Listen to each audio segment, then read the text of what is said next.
Perhaps today these medieval antics make us smile, and few would seriously think such trouble was worthwhile. But yet, we must admit some things in life are fundamental, especially with energies so strong and elemental. If we believe in evil as a principle behind the purpose, powers, and practices of a malicious mind, why then the rest is relative, and surely has to be a matter of convenience, adaptation, or degree. So how we call up evil is a question of technique, and maybe modern methods are much easier to seek. We need not drink and drug and dance, scream blasphemies or rave, nor desecrate a church and dig some corpse out of its grave. Why call up evil anyway? It is already here. We only have to think of it to feel it drawing near. The devil is not far away, but very close indeed. A single thought will summon him with quite amazing speed.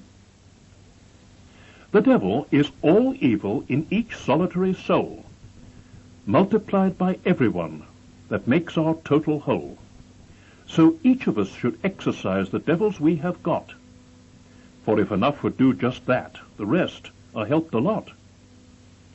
To objectify these devils, the easiest way of all is make a sort of mental screen on some obliging wall, then summon up the worst in us of which we are aware, and project this as a picture till we see it standing there.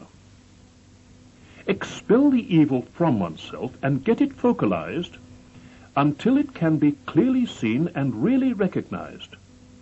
Do not allow this phantom to alarm or terrify, but begin an archangelic counteraction in reply.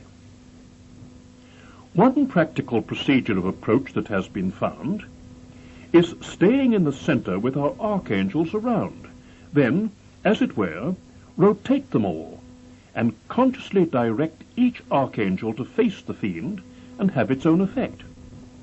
For instance, make Raphael launch an anti-evil dart, and Michael raise his rod of power, prepared to do his part. Let Givriel dissolve with love the bitterness of hate, and Oriel set his shield against the heavy blows of fate. Then maybe Metatron suggests instructions or advice, while Xandalaphon is making up some very good device. Servuvial is casting round what Satan cannot stand, the noose of total truth which holds all cosmos in command. We may set these out with strategy, or else invent a call which summons in a second some arrangement of them all. The important thing is feeling that they really do exist, as an answer to the evil we are willing to resist. What we are doing in effect is start a state of stress which activates its archetype in cosmic consciousness. In other words, we make ourselves become a sort of trigger for forces in a field of life considerably bigger.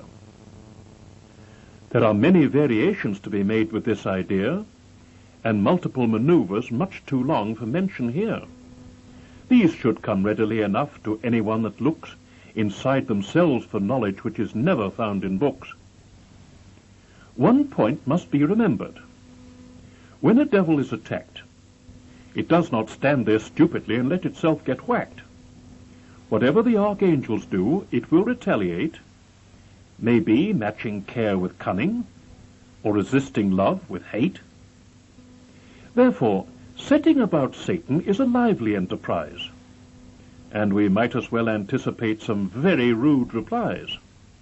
For after all, the enemy we tackle in that name is something in our natures which is very far from tame.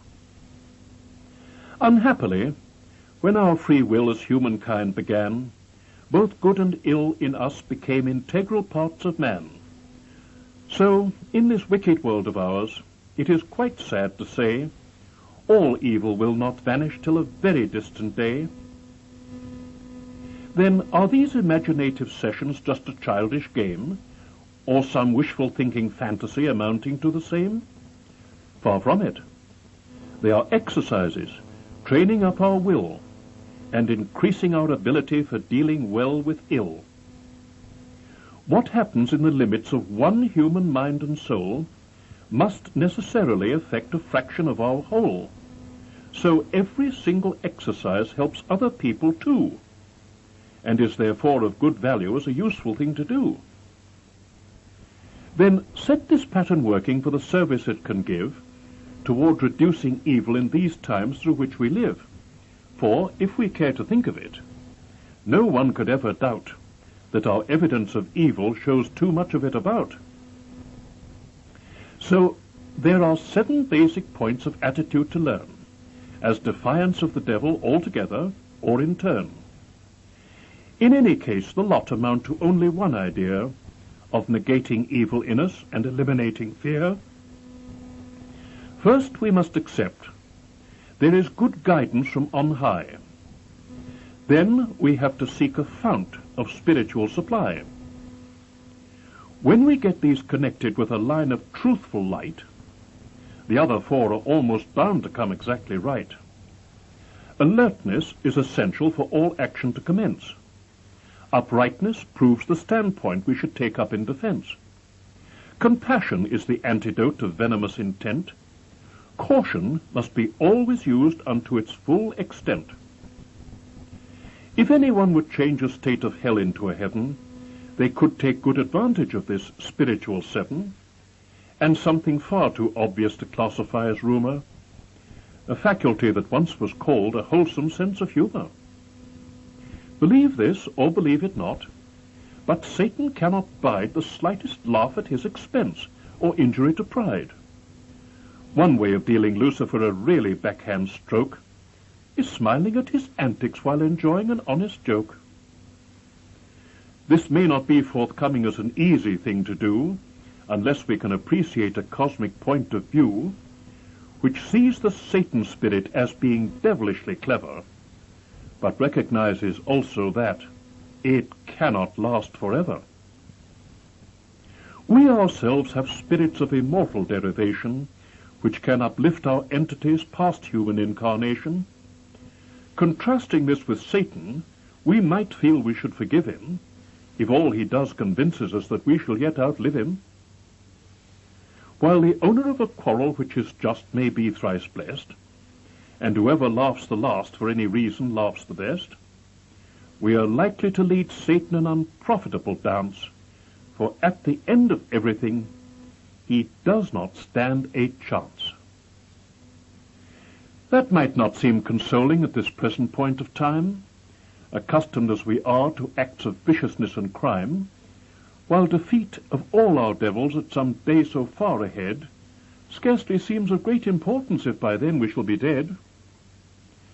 For those of us who feel we shall incarnate here again, it matters much that we should work to lessen future pain, and spare ourselves unneeded grief when we return through birth, by acting now to cancel likely evils on this earth. The only way of changing conscious evils into good means altering our attitudes and thinking as we should, which calls for endless efforts of intention brought to bear against the energies of evil from our founts of fear. If we would really exorcise our devils and stand firm, it might be well to understand the meaning of this term. There is a double sense to it from ancient Greek, and both mean to expel and the administration of an oath. An oath of what? To whom? In olden days it was supposed the exorcist commanded demons forth and then imposed a solemn obligation on them never to come back or bother erstwhile victims with a threat of fresh attack. We can interpret that these times in quite a different light. The oath of obligation is our own, that we will fight by using modern methods on the demons of today and counter them with consciousness until they go away. Or best of all, if demons prove offensive and perverse, the thing to do, if possible, is put them in reverse, so that no matter how they try and work some evil plan, the ultimate result is good with benefits to man. No human on their own is capable of such an act, and those who think they are had better recognize that fact. The one sure way for humans to deal safely with their devils is by invoking expert aid from somewhat higher levels. The methods of achieving this are several different kinds. Religious men call on their gods, and atheists their minds.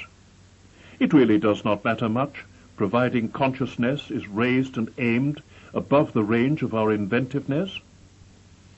Our universe is structured so that it will compensate for every evil in our lives, although at its own rate. All we can do is take advantage of its natural laws, affecting the relationships between effect and cause. So, dealing with our devils needs a very special skill, which takes a lot of learning and a vast amount of will. Yet we must win this contest both by strength and stratagem, for in the end it is a case of either us or them.